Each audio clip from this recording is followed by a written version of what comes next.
Hello and welcome to Tracking Trump on deKoder. I'm Zdan. On today's show, Trump's tariffs are back. The US president has slapped 14 countries with fresh tariffs this week, including close allies Japan and South Korea, but says that the US is close to a trade deal with India. Indian officials spent a week in Washington trying to firm up some kind of an agreement, but they've run into a stumbling block. The biggest sticking point has been agriculture. Trump had earlier set a July 9th deadline for all countries to work out deals with America, but only two, the UK and Vietnam, have actually managed to do so. There's also a temporary arrangement with China. Now, India is clear it's not going to come under pressure, especially on agriculture, where the livelihoods of millions of farmers are at stake. America wants India to open up its market to genetically modified crops, amongst other demands. American imports could drive down prices at home and come at a big political cost for the Modi government. So what is the best kind of deal for India? Also, Trump has signed into law a hugely controversial bill at home that cuts taxes and spending massively, depriving millions of Americans of health insurance and other social security programs. There are also no more incentives for clean energy production. Instead, money is going into defense and border spending. Many Republicans were worried about this bill as well. And while they did sign on to it under pressure, the Democrats feel that this is a political issue that they can seize on. Well, joining us first on the program today, we have Ravi Agrawal, the editor-in-chief of Foreign Policy magazine, who joins us from New York today. Ravi Agrawal, thank you very much for being with us on deKoder today. Just to get your thoughts first, on this new round of tariffs, a new deadline that President Trump has put of the 1st of August. What are the reactions to this now further chaos and confusion that seems to have been created by him? It is further chaos and confusion. Look, I think the Trump administration is battling against a tide of, not really having clear economic policy. That makes sense. There are very few economists who will agree and believe that, tariffing countries in the way that the United States has done actually adds up. So I think a lot of this, Nidhi, is theater. A lot of it is Trump playing to his base, looking for quote-unquote wins that he's able to sell to his people. And I think for any adversary or any ally that is caught up in some of these trade negotiations, the key is to find ways to give Trump something that he is able to sell to his base. And therefore, they're able to just get out of this with the minimal amount of damage. Unfortunately for India, the latest tariffs that he's actually announced, like 50% on copper and threatening as much as 200% on pharmaceuticals, that's something that actually could hit India directly. The US is, I think, the third largest export market for copper from India. Pharmaceuticals, of course, is big, for India, all these generic drugs that we make. So if, we face a 200% tariff, let's say in the next 1 year, as he's threatened to do so, it could really hurt us here in India. So what he's doing is actually really now hitting home, isn't it? Both domestically with consumers as well as other economies. Yeah, it absolutely is. And it will. I think, look, India's leaders need to make a longer term decision here. Do they want to give up some economic losses in this case to stabilize the US-India relationship longer term? Or do they want to strike a hard deal and become a thorn in Trump's side? In many ways, this is much more about politics, Nidhi, than it is about economics. The way I think leaders are realizing they have to deal with Trump is a mixture of flattery, a mixture of trying to appeal to the things that he is able to sell to his people, and then also being able to convince him why, something that works out in one of these deals might be good for a certain section of his base or for the American people. So a lot of it is the art of politics, the art of lobbying. And I think that's what both Indian business groups and leaders need to be thinking hard about. I'll come to this point about agriculture being a sticking point, which, as you're right, it's a political issue for the government in India back home. You just cannot afford to do anything that upsets the farm sector and upsets the livelihoods of millions of farmers. But do you think Trump understands that language of the pressures that say India is under domestically, or is it all or nothing for him, like my way or the highway and that's it? I think Trump isn't a my way or the highway kind of guy. I think he listens to common sense appeals. The key is to get the right people in front of him. The key is to appeal, either to emotion or to, other elements of his persona, whether it's flattery, whether it is some sort of a personal deal for a family member or someone who is close to him. I think for Henry Kissinger once told a set of Indian diplomats that the way to think about Trump is to think of him as you're dealing with a big family business. And, this is something that India should understand very well. It knows how to deal with an Ambani or an Adani. And it kind of needs to take the same approach with someone like Trump, rather than thinking of him as a traditional sort of leader of a country. So it's a very different dynamic. And I think leaders around the world have begun to understand that element, that transactional element of dealing with Trump. Geopolitically, it's also interesting that some of the countries that have got the worst of Trump's tariffs are actually his close allies, or America's allies, like Japan and South Korea, which have just got hit with the latest round. And, he's done some kind of an arrangement with China, etc. How is that, you think, going to play out in geopolitics at the moment? And then, of course, he's attacked BRICS and said, 10%, you all bad, 10% against you as well. That includes India. Look, here's the thing, Nidhi. I think the countries that have the most to lose are the ones that you're describing as the ones who've been hard done by, whether it is on the United States trying to renege on alliances or on trade. The countries that over the last 80 years, if you look at world order, much of what we see around us was built and created after World War II. And Europe, in many senses, was the bedrock of this, where it basically outsourced its security to America, its energy to Russia, its trade and export-driven growth to China. When you take all of that away, again, the country that can hurt them the most in all of this is the United States, which backstopped essentially 80 years of peace in the United States. The other countries you mentioned, they're the only ones that have struck treaty deals with the United States. So South Korea, Japan, these are all countries that are incredibly reliant on America. So I think what we're seeing here is if you rely too much on the United States, Trump will use that leverage. The countries that he hasn't hurt as much are the countries that weren't reliant on the United States in any real bilateral way.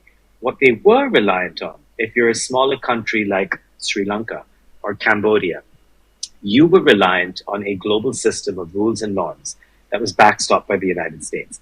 And if we're moving away from a system of rules and norms, then that hurts everyone, but mostly smaller countries. So in that kind of tapestry of winners and losers, the losers are countries that either relied a lot on the United States or relied on a rules-based order.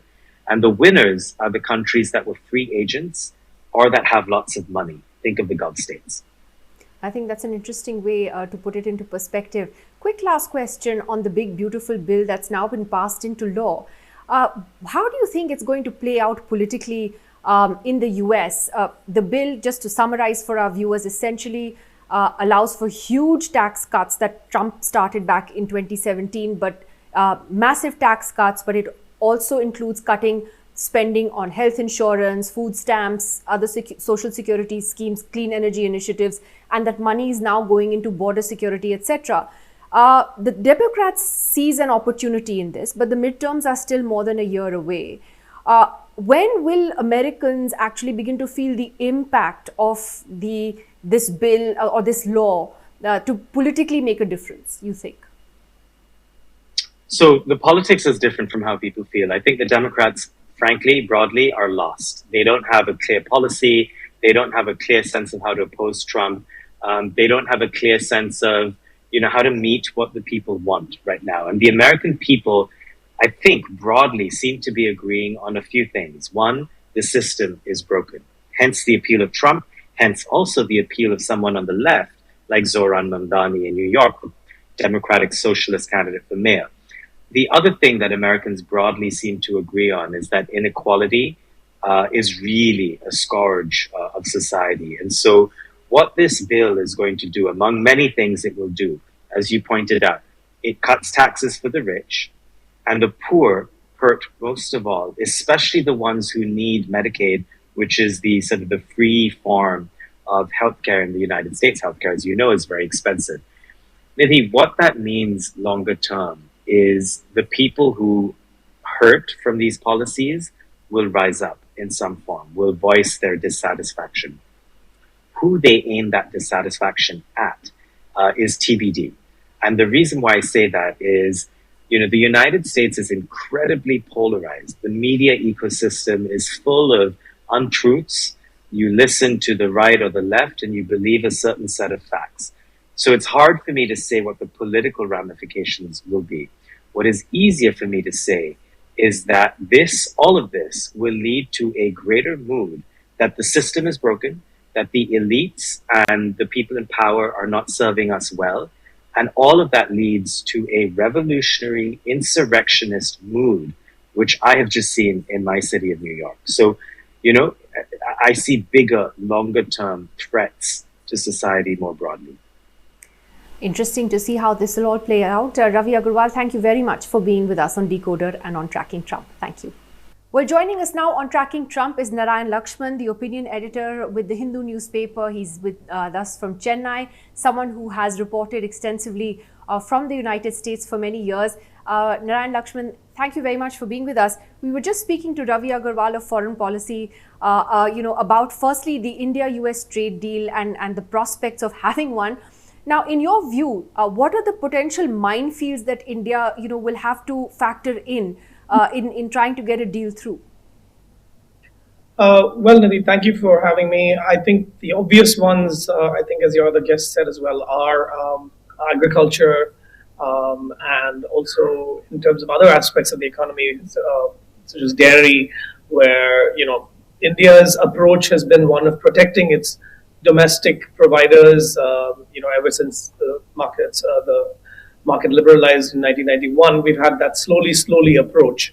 And there is a real feeling of, if we jeopardize this domestic supply chains and production chains at this late stage even, we could really be harming our long-term trajectory of growth. I think the concern is, if there's a rush to strike a deal with the US under enormous pressure of tariffs, we could actually end up compromising this. I think that is the concern. And in fact, Indian leaders have spoken quite publicly about being wary of that. Under the circumstances, how do you think that Delhi is handling this administration and Trump in particular? I noticed, for instance, that when he attacked BRICS and said, I'll throw a 10% tariff against all of you, including India, the other leaders of the BRICS countries spoke up and criticized Trump for it. India did not. Now, is that, you think, a pragmatic, cautious approach, or does India need to rethink this?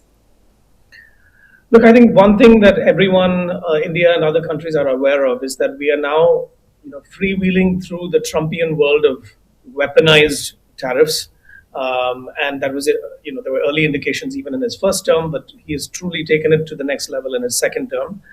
And I think there is a sense of caution with a need for action in terms of Indian strategic thinkers' minds. So they believe in engaging with their US interlocutors, and they do take decisive action when called for to protect India's, strategic autonomy doctrine, if you can still call it that, even when it, comes across to the U.S. administrators as defiance. So, for example, buying weapons from Russia, buying oil from Iran, not really going as far out on a limb against China as perhaps Trump would hope New Delhi did. In view all of this, India does take a stand and a stance. But at the same time, they know that there will be a cost in Trump's uncertain world to not playing by his rules of the game. So I think in this case, it's going to be about how much can you concede within this so-called mini trade deal. And how can you do that without compromising the very core of your own economic strategy? So how optimistic are you that there could be some kind of a trade deal before his 1st August deadline between India and the US? You think it's possible? Yeah, I think it's highly possible, Nidhi, because again, the second big factor going beyond realpolitik and the economics of the whole thing is the signaling. And you can look at signaling at multiple levels. At the sort of personal leadership, charisma, and chemistry level, Modi and Trump have always, purportedly gotten on very well, and they need to signal to the global community at large, the voices that speak for democracy kind of thing. I say that with quotes. That all is well in the state of US-India bilateral politics, and again, its long-term trajectory, which has obviously been a very positive and upward one. But at the same time, they also need to keep channels open in terms of the actual economics and what is being signaled to their respective domestic bases. So India is a subject of bipartisan consensus always within US politics. So I think President Trump will gain a lot from showing that he has Prime Minister Modi on side, and that it continues to be a strong alliance. If not, it's never been a treaty alliance, but an alliance which plays a key role given the dynamics of what's happening in the rest of Asia. Yet we've also seen how he's treated, close friends like Japan. So it's a bit tricky with him, isn't it? Yeah, absolutely. And I think South Bloc ministers are well aware of the chimerical nature of Mr. Trump and how he operates, whether it's about, posts on Truth Social or just sudden outbursts during interviews. Matters of policy can be decided and indeed turned on their head in an instant. And I think whether it's Piyush Goyal or Prime Minister Modi, they're well aware that that is a sort of occupational hazard of playing the Trumpian game.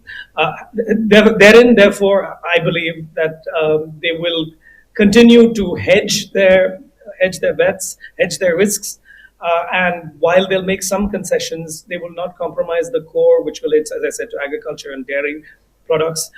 And at some level, there's also a deeper dissonance, Nidhi, in terms of which side does India stand on in terms of the rules-based international order. So we're in a rather odd world today where China, of all countries, is speaking most vociferously to back it, whereas America and other Western nations are leading the charge to tear down what the global Washington consensus was in the aftermath of World War II. So I think India has to also speak clearly for or against these global institutions. Take, for example, the WTO.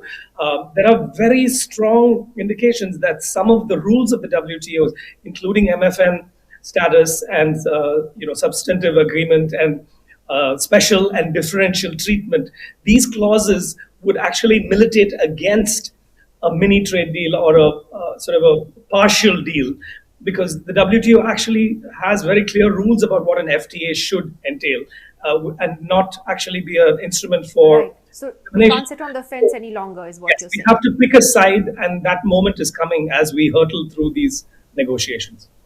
Narayan, Lakshman, thank you very much for giving us that perspective on how India is looking at these important negotiations with the US. Thanks for joining us. My pleasure. Thank you, Nidhi. Well, the other focus of our show today, as I said, is the domestic legislation that could potentially change politics in America. Trump's big, beautiful bill, something he talked about for a very long time, being signed into law by him just a few days ago, with huge tax cuts for the rich, reduced spending on things like Medicaid, which is free health insurance for millions of Americans, other social security incentives, as I said, clean energy incentives, all reduced in terms of the spending on that, and more expenditure then on defense, border security, etc. Now, many Republicans themselves were quite wary about supporting this bill in the US Congress. They ultimately did get around to doing it. Most of them did. The Democrats feel that perhaps this could be a moment that they could seize on. There are midterm elections next year. And by that time, perhaps people will feel the impact of this new law, and they're hoping to cash in on that. So how do you think that this is going to play out? We have Alex Zdan. He's a Republican strategist. He's joining us from the US East Coast, from the state of New Jersey, not far from New York. And we have Nish, Acharya, who's been a former advisor to the Biden administration and joining us from Boston today. Thank you both very much for being with us. Alex Zdan, I just wanted to ask you first, In your honest assessment, there were quite a few Republicans who were wary about backing this bill. Do you think it's a huge political risk that Trump has taken for the Republican Party, particularly ahead of the midterms? No. You saw some Republicans in the Senate who questioned the bill. Some of them, like Senator Josh Hawley, got their qualms addressed by having things like billions of dollars in aid for rural hospitals added to the bill. At the end of the day, the American people are going to see that their taxes are lower, and they're going to appreciate that. This bill staved off a tax increase for everyone in America. The Trump tax cuts from his first term were set to expire. This is an average of $1,700 in the pockets of the average American family, affecting all people, especially the lower income folks who will see their take home, their money that's not going to taxes at a higher percentage, about 23%, than the rest of the people in this country. This is an investment in the working class. This is also something that's going to provide an enormous amount of ladders for people to move up. I look at Trump accounts as being just one fantastic example. They used to be called baby bonds, giving every potential to have an IRA in his or her name that they can go to college with, start a business that parents can invest in, is a game changer for Americans of all economic stripes. But you don't see a problem with millions being deprived of health insurance, of other food stamps. These are all schemes where funding has been drastically cut. And where are these people going to go? Healthcare is so expensive in America. I see a problem about the Democrats lying about those numbers that you just stated. A lot of this is about the federal match that goes to states to help with programs like health insurance, about expanding Obamacare. States will be able to use more of their own money as they see fit to undertake this. A lot of what the Democrats have been saying are pure scare tactics, and the American people are going to feel that extra money in their pocket and be happy about that, be grateful about that to President Trump. This is an economic ladder for people of all economic backgrounds. Nish, Acharya, Alex Zdan says this is really a big, beautiful bill. Everyone's going to benefit from it, particularly the American working class. How do you respond to that? So I disagree with that viewpoint. I think this bill is actually going to be very detrimental to the United States in the short term and the long term. And so I think the political ramifications will be felt not just in 2026 when we have our House and Senate and state level elections, but also 2028 and beyond. What we're seeing is two incredibly polar opposite strategies in this bill, both of which are bad for the United States. The first is that most of the tax cuts go to the extreme wealthy in the United States, and that's people making over $1 million a year. So those tax cuts actually aren't going to benefit average Americans at all. Even the tax cuts that were going to expire were skewed towards the upper middle class and wealthy. And so what we're seeing is the ultra wealthy get tax cuts. And the problem with this is that they don't historically reinvest that money in the United States. If you look at the Trump tax cut from 2017, if you look at the Bush tax cuts from 2003, the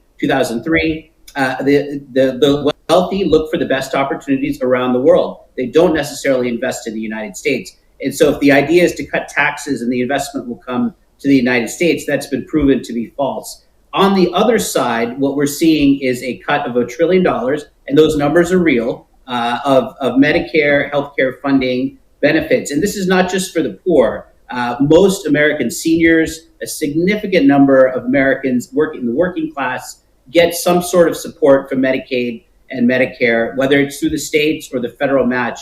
So this is very real capital, cash that is not available to hospitals for services. It's not available to pay doctors. It's not available to also research institutions. We're seeing research funding cuts. So if you're looking for cures for opioid abuse, if you're looking for treatments, that gets cut. So we're seeing tax cuts for the wealthy without a promise that that's going to be reinvested in the United States and create jobs, which would be a worthy cause if that was in there. But we're not seeing that. On the other end, we're seeing the federal cuts to important safety nets and mainstream needs for most Americans.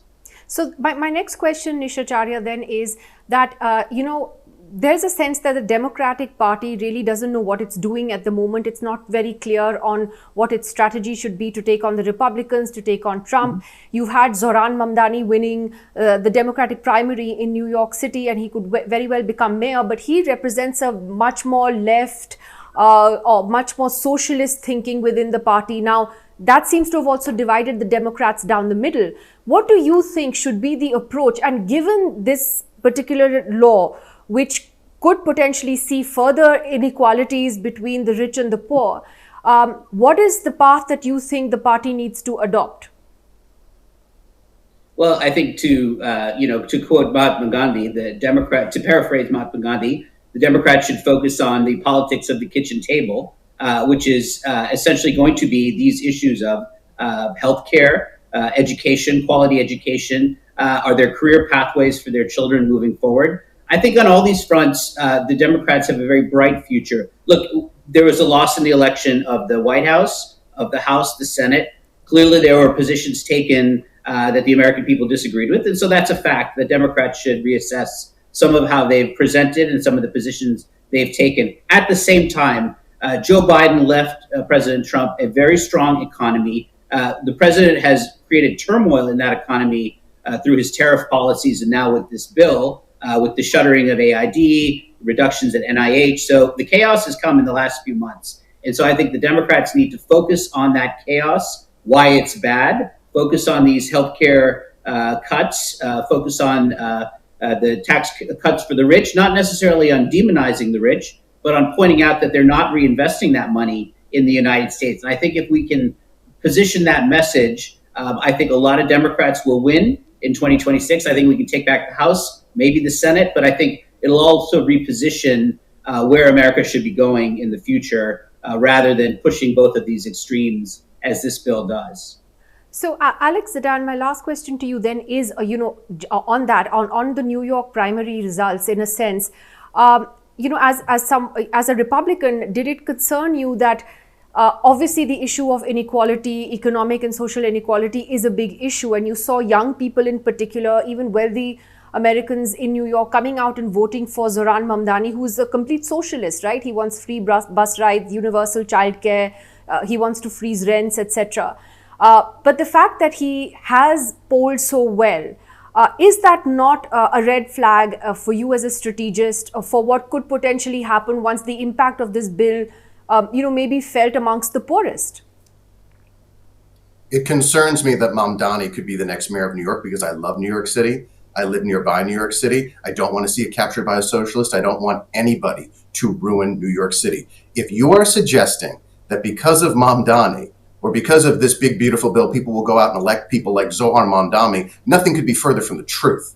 Mamdani is a radical socialist that doesn't poll well with working class people and doesn't poll well with those who are hardworking people who want to invest in the United States of America and use our capitalist system to increase their ability to move up the economic ladder. But he polled very well in New York City. No, he didn't. He didn't. He won a Democratic primary against Andrew Cuomo in the middle of a heat wave. And if he is, in fact, the next mayor of New York City, he's going to run in a 5 or 6 way split election in an off year. That is not a base of support. That is not a platform to stand on. So you don't think his politics will gain traction? I think they already have in the Democratic Party. You're asking me about New York City. I don't know. The person who wins the general election in New York City could win with 20 or 21% of the vote. But 20% of the vote in an off-year election is not a mandate. Mamdani's ideas have been captured or have captured the Democratic Party throughout the nation. Fortunately, due to dedicated Republicans who run against these folks in elections, lots of times they're stopped in their tracks because people, when they're faced with the choice between a socialist and a Republican, they overwhelmingly vote Republican. So, Nish, Acharya, quick last word. Is that what worries you, as somebody who's on the other side of the political fence, that this will be a debate that will be posed as radical socialist versus the Republicans? Because, people hear the word radical socialist and get scared. Yeah, I think it's fair that is a concern. I think Democrats need to focus on facts like the job creation in the United States The vast majority of jobs have been through science and innovation over the last 40 years. And the Republicans have cut the budgets for the National Science Foundation, the National Institutes of Health. The investment in manufacturing in the United States has gone down by over 70% in the last 30 years. And tax cuts for the wealthy who are not required to reinvest in the United States is not going to change that. I think if we can focus on those important facts, that the American economy is crumbling because we're not investing in our best assets and our advantages, and we're not providing healthcare so people are healthy enough to actually go to those jobs. If we can focus on those things, I think all the name calling and the branding will become quite irrelevant, and I think Democrats will do really well. Nish, Acharya, Alex, Zdan, thank you very much for that rather interesting debate on a domestic piece of legislation that's captured headlines all over the world. Thank you for joining us. And that's it on the program this week. We will be back again next week. Thank you for your attention to this matter. Goodbye.